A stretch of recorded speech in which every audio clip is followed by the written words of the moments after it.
buenas noches, gracias por acompañarnos en Debate 22. Vamos a hablar del COVID-19. ¿Cómo estamos en diciembre ya en el COVID-19? ¿Cómo van estas olas? Nos acompaña la doctora Oliva López Arellano. Ella es secretaria de Salud de la Ciudad de México. Doctora, buenas noches. Buenas noches, Kim. Muchos saludos a ti y a tu auditorio. Gracias por estar con nosotros para hablar de este tema, pues que ha cambiado la vida de todos ya casi por 2 años. ¿Se puede prever que una nueva ola de COVID golpee México como está sucediendo con Europa? Bueno, la posibilidad de tener incrementos en la infección siempre está presente.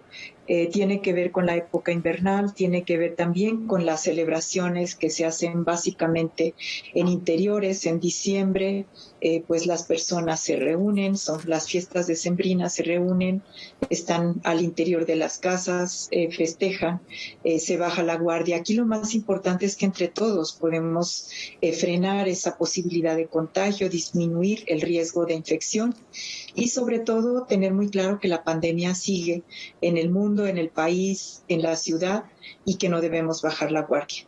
Es claro que los países europeos con inviernos más severos, con menos porcentajes de vacunación, muchos de ellos que los que tiene la Ciudad de México, pues están en mayor riesgo, pero esto no significa que nosotros no tengamos siempre un riesgo de tener incrementos en el contagio, sobre todo porque la pandemia y el COVID-19 siguen entre nosotros.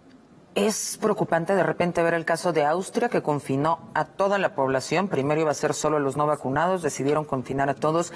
Llama la atención el caso de Alemania y la canciller Angela Merkel diciendo que esta puede ser una ola mucho peor que las anteriores. En caso de que repuntaran los casos en México, quiero creer que no sería tan grave el escenario por la alta cantidad de personas vacunadas. Así es. En el caso, por ejemplo, de Alemania, la mitad de la población no está vacunada y además hay un movimiento muy importante desafortunadamente, un movimiento muy importante que se niega a usar algunas medidas de protección básicas, por ejemplo, el cubrebocas. En nuestro caso, en la ciudad, ha sido desde el inicio de la pandemia muy tempranamente, se incorporó el cubrebocas, la sana distancia, lavado de manos, el aislamiento de las personas positivas y sus contactos como parte de la estrategia general para enfrentar la pandemia, de estas, de estas medidas tempranas cuando todavía no teníamos vacuna. Y además, con la vacuna, pues la población acudió masivamente a vacunarse y en la ciudad podemos decir que tenemos ya 95% de coberturas de esquemas completos en personas de 18 y más años. Estamos avanzando en los rezagados, hemos mantenido las unidades, 2 macrounidades vacunadoras para que los rezagados por cualquier razón puedan tener opción de completar sus esquemas o de iniciarlos, y también tenemos una gran receptividad de la población para el uso de cubrebocas y también para la actividad en espacios abiertos. Esto es importante, no tenemos movimientos antivacunas que puedan poner en riesgo la vacunación, son muy pequeños cuando los hay, y también no tenemos ningún movimiento anti estas medidas de protección. Más bien, la ciudadanía ha sido muy solidaria, muy comprensiva y muy participativa en estas medidas que nos protegen a todos. Contrario de lo que se ha visto en países europeos o hasta en Estados Unidos, aquí la participación y sobre todo en la Ciudad de México y en las grandes urbes fue muy nutrida, muy entusiasta. ¿Usted atribuye un 5% de personas que no se quisieron vacunar? No es que no se hayan querido, de hecho en las unidades vacunadoras para rezagados lo que encontramos es que es por movilidad, por situación de trabajo o también por enfermedad, que tuvieron que posponer su vacuna, ya sea el inicio del esquema o completar su esquema completo. Entonces aquí tenemos, un gran reconocimiento que no es reciente, es un reconocimiento que viene del programa de vacunación universal. Las personas saben que las vacunas son importantes, que son gratuitas, que son seguras y acude a las unidades médicas a colocarse su vacuna del Programa Universal de Vacunación. Y en el caso de la vacunación anti-COVID, fue muy importante que este modelo exitoso de vacunación en la Ciudad de México, muy estandarizado en macrocentros vacunadores, movilizando mucho personal de gobierno local y nacional, con además un apoyo muy importante a través de las citas que pudieron hacerse vía mensaje de texto, vía Locatel. Entonces aquí tuvimos una gran experiencia en términos de brindar a la población un buen servicio y la población reconocer este servicio cálido, rápido, con una enorme calidad y responder a esto. Entonces, ha sido muy buena la experiencia en Ciudad de México porque está estandarizada, porque tiene un gran compromiso con la ciudadanía y la ciudadanía un gran interés de protegerse. Cuando comience la vacunación para los jóvenes de 15 a 17 años, ¿se va a replicar el modelo que se hizo con las personas mayores de edad? ¿Va a ser por delegaciones, alfabético y citas? Será por citas, desde luego, por alfabético, por hora y día de cita, pero seguramente desplegaremos menos macrounidades vacunadoras, porque estamos hablando de una población más pequeña. Estamos hablando entre 370,000, 390,000 personas entre 15 y 19 años. Entonces es muy diferente a vacunar 1,600,000, como fue la población de 60 y más años. Y también las dificultades de movilidad son distintas. Estamos hablando de una población en general sana y que puede desplazarse. Entonces, aquí estaríamos pensando en menos macrounidades vacunadoras, pero con el mismo esquema. Citas de fecha, de hora, por apellido, y con el mismo servicio y la atención cálida, rápida y segura de la aplicación de la vacuna. Si hubo un lugar que fue ejemplo, fue la Ciudad de México. Vamos a hacer una pausa. Estamos con la Secretaria de Salud de la Ciudad de México, la doctora Oliva López Arellano. Y mándenos sus dudas a nuestras redes sociales. Ya volvemos.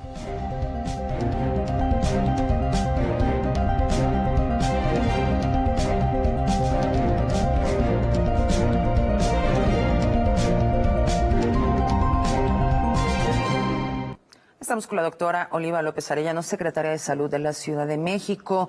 Doctora Oliva, la vacunación contra la influenza, que es tan importante y que muchas personas no le están dando la importancia que deberían. ¿Cuál es la importancia en este panorama COVID que tenemos? Bueno, es muy importante que los grupos de riesgo se vacunen con antiinfluenza también, porque tienen una mayor probabilidad también de evitar cuadros graves. La vacuna antiinfluenza está pensada para disminuir también la gravedad de los episodios de influenza en menores de 5 años, en adultos mayores de 60, en personas embarazadas y también en personas de cualquier edad que tengan comorbilidades, sobre todo problemas respiratorios. Entonces, si nos vacunamos con vacuna antiinfluenza, lo que estamos es protegiéndonos adicionalmente a una enfermedad que se presenta habitualmente en esta temporada invernal.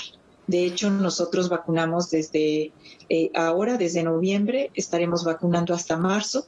Nuestra expectativa es en diciembre tener ya por lo menos un 70-75% de cobertura de estos grupos que tienen un mayor riesgo de enfermedad grave. Y hasta ahora hemos aplicado alrededor de 800,000 vacunas, todo el sector salud en la Ciudad de México. Vamos por pasos. Las personas que quedaron rezagadas o que no se vacunaron, ¿qué es lo que pueden hacer hoy para recibir su esquema completo y cuáles son las vacunas que les aplican? Bueno, tienen que llamar a Locatel, eso les asegura que puedan decirles en qué sede, en qué horario, en qué momento es conveniente que vayan. Estamos aplicando en la Biblioteca Vasconcelos la vacuna AstraZeneca, completando esquemas y también iniciando el esquema de vacunación, y en el caso de del Censis Marina estamos aplicando Sputnik también para completar esquemas y para iniciar esquemas con Sputnik en el caso del Censis Marina. Conocí de cerca el caso de una persona que fueron a su casa a vacunarlo porque estaba en estado de postración. Creo que es algo a lo que no se le ha dado suficiente difusión para personas que están enfermas o personas que son muy ancianas o personas que tienen problemas de movilidad. ¿Qué pueden hacer ellos para vacunarse? También llamar a Locatel. De hecho, ha sido un trabajo permanente que va paralelo a la instalación de los macrounidades de vacunadoras, y ha sido un trabajo que hacen las brigadas de salud en tu casa con el apoyo de seguridad. Se trasladan, van a los domicilios de pacientes postrados que por alguna razón no pueden desplazarse por su condición de situación de discapacidad, porque están con una enfermedad que les impide la movilidad. Y hemos vacunado más de 80,000 personas en esta situación, y también en albergues y en asilos. Entonces es importante que si se tiene una condición así, se hable al Locatel, y Locatel todas las semanas le pasa a la Secretaría de Salud el listado de personas que han solicitado este servicio, y nosotros vamos programando por jurisdicción sanitaria este servicio para acudir a los domicilios. Ahora, un tema que ha sido escabroso, como sabemos, Sputnik V no está autorizada por la Organización Mundial de la Salud, no la reconoce Estados Unidos, no la reconoce la Agencia Europea, y la vacuna china. ¿Qué pasa con las personas que quieren viajar a Estados Unidos, que necesitan este certificado para poder ingresar y que tuvieron pues estas vacunas que nadie les va a reconocer hasta el momento?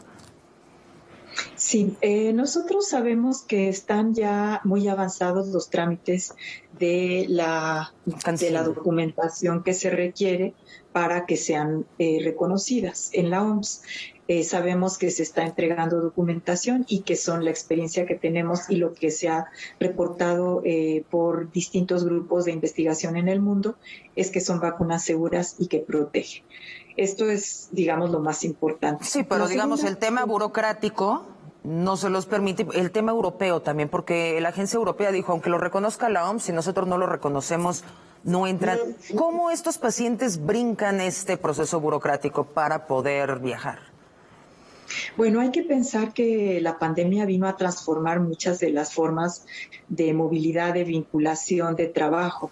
Y en este sentido se priorizó salvar vidas, claro, reducir el riesgo de enfermedad grave y la hospitalización, más que estar pensando en tal o cual viaje o en tal o cual evento. Entonces, esto es lo que motivó a tener en el país, y eso es muy importante reconocerlo. El gobierno de México permitió, por las precompras que hizo, tener suficiente vacuna de distintos tipos para proteger a su población. Y esto ha pues significado que en la Ciudad de México tuvimos esta disponibilidad y pudimos con mucha certidumbre avanzar en altas coberturas de vacunación. Yo creo que estas personas pueden esperar, pueden participar por Zoom, pueden diferir los viajes, porque estamos ciertos que en determinado momento se podrán hacer los viajes. También ahora que están las distintas olas de contagio en Europa, pues hay muchas restricciones de viaje más allá de la vacuna, si se tiene el certificado o no se tiene, o la prueba negativa. En realidad hay muchas más restricciones. Creo que es momento de posponer hasta donde se pueda el viajar, modificar estas pautas de trabajo, de movilidad, y esperar a que la pandemia ceda en el mundo, que también tiene que ver con las brechas de vacunación. Nosotros en el país y en la ciudad somos muy afortunados por una gestión temprana que se hizo de tener disponibilidad de biológico, aun cuando sean biológicos que pues no sean aceptados en otras partes del mundo. Nosotros estamos protegidos. Sí, claro, y es algo que ninguna autoridad podía prever, que dentro de 1 año y medio se pudiera o no se pudiera viajar o hubiera certificados de viaje, claro. Pero suponiendo así el caso de alguien que pues no lo puede posponer, que va a perder su beca, ¿ustedes dan algún tipo de facilidad en el sentido de, bueno, te vamos a aplicar otra vacuna? No, nosotros lo que hemos hecho, hicimos al principio, sí identificar, bueno, a petición de estos grupos, que sobre todo los que representaban a México en las Olimpiadas, en algún evento académico de estas también Olimpiadas de científicas, lo que se hizo es vacunar a esas personas con las vacunas que eran aceptadas en prácticamente todos los sitios, como la AstraZeneca. Entonces, eso se hizo al inicio, pero en este momento ya no estamos haciendo esa, digamos, esa distinción. Ahora, los casos y los contagios que se están dando, las muertes, que son muy pocas afortunadamente y que esperamos que no se incremente la ola, ¿cuál es el porcentaje de estas personas contagiadas que no están vacunadas o cuál es el porcentaje de personas sí vacunadas y que de todos modos se contagian? Bueno, en nuestros hospitales está alrededor, se está moviendo permanentemente, pero está alrededor de los hospitalizados, son el 80% no vacunados. Entonces aquí es claro que también que la vacuna tiene un efecto muy importante para reducir el riesgo de hospitalización y el riesgo también de cuadro grave. El 80% de las personas que están en nuestras unidades hospitalarias, que efectivamente ya son pocas, ya tenemos este día, tenemos 68 hospitalizados en la Secretaría de Salud, ya es un número muy menor a lo que tuvimos en la primera y en la segunda ola, claro, pero básicamente son no vacunados. Vamos a hacer otra pausa, nos acompaña la Secretaria de Salud de la Ciudad de México, ya volvemos.